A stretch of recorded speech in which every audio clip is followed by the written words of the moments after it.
মূল্যবৃদ্ধি নিয়ন্ত্রণে আনতে একাধিক পদক্ষেপ করেছে রাজ্য সরকার। গঠিত হয়েছে টাস্ক ফোর্সও, কিন্তু কোনো কিছুতেই লাগাম পরানো যাচ্ছে না আগুনে বাজারে। উদ্বিগ্ন রাজ্য সরকারও। এই পরিস্থিতিতে নিত্য প্রয়োজনীয় জিনিসের দাম নিয়ন্ত্রণে আনতে বৃহস্পতিবার নবান্নে উচ্চ পর্যায়ের বৈঠক করেন মুখ্যমন্ত্রী মমতা বন্দ্যোপাধ্যায়। ন্যায্য মূল্যের থেকে বেশি নিলে পুলিশ প্রশাসনকে অভিযুক্ত ব্যবসায়ীর বিরুদ্ধে কড়া ব্যবস্থা নেওয়ার নির্দেশ দিয়েছেন মুখ্যমন্ত্রী। আলুটা আমরা 11 টাকা করে বিক্রি করবো, 11 টাকা করে পুরো নিয়ে আসবে রিটেল মার্কেটে, বাজারে 13 টাকা করে বিক্রি করার জন্য বলা হচ্ছে।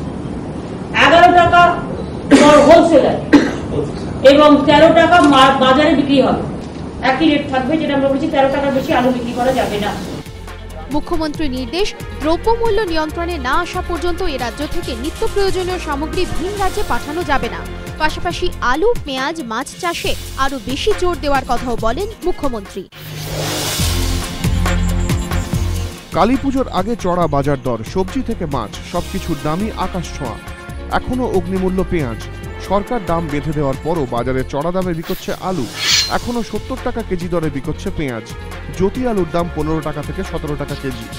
18 থেকে 20 টাকা কেজি দরে বিকোচ্ছে চন্দ্রমুখী আলু। বেগুন 60 থেকে 70 টাকা কেজি। 50 থেকে 60 টাকা কেজি পটলের। 1 কেজি ঝিঙের দাম 40 থেকে 50 টাকা। ঢেঁড়স 60 টাকা ও উচ্ছে 70 টাকা কেজি। বিক্রেতারা বলছেন চাহিদার তুলনায় সবজির যোগান কম হওয়াতেই এই চড়া দাম। সবজির সঙ্গে মাছের দামও বেশ চড়া। কবে নাগালে আসবে বাজার দর, সেদিকে তাকিয়ে সাধারণ মানুষ।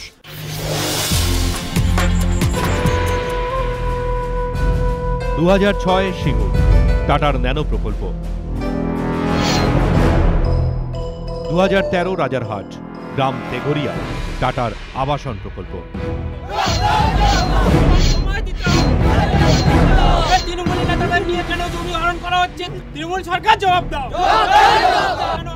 টাটার আবাসন প্রকল্পের বিরুদ্ধে স্থানীয় অনিচ্ছুক চাষীদের বিক্ষোভ।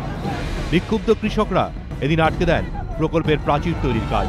স্লোগান ওঠে স্থানীয় তৃণমূল নেতৃত্বের বিরুদ্ধে।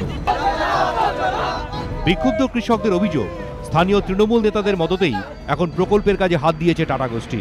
অথচ এই তৃণমূল নেতারাই বাম আমলে অনিচ্ছুক কৃষকদের হয়ে ময়দানে নেমে আটকে দিয়েছিল এই আবাসন প্রকল্পের কাজ। তাহলে হঠাৎ কেন এই ভোলবদল? তার উত্তর দিয়েছেন তেঘরিয়া গ্রাম থেকে নির্বাচিত তৃণমূলের পাথরঘাটা গ্রাম পঞ্চায়েতের সদস্য মইদুল ইসলাম। মইদুলের যুক্তির পেছনে অবশ্য অন্য গন্ধ পাচ্ছেন এলাকার কৃষকরা।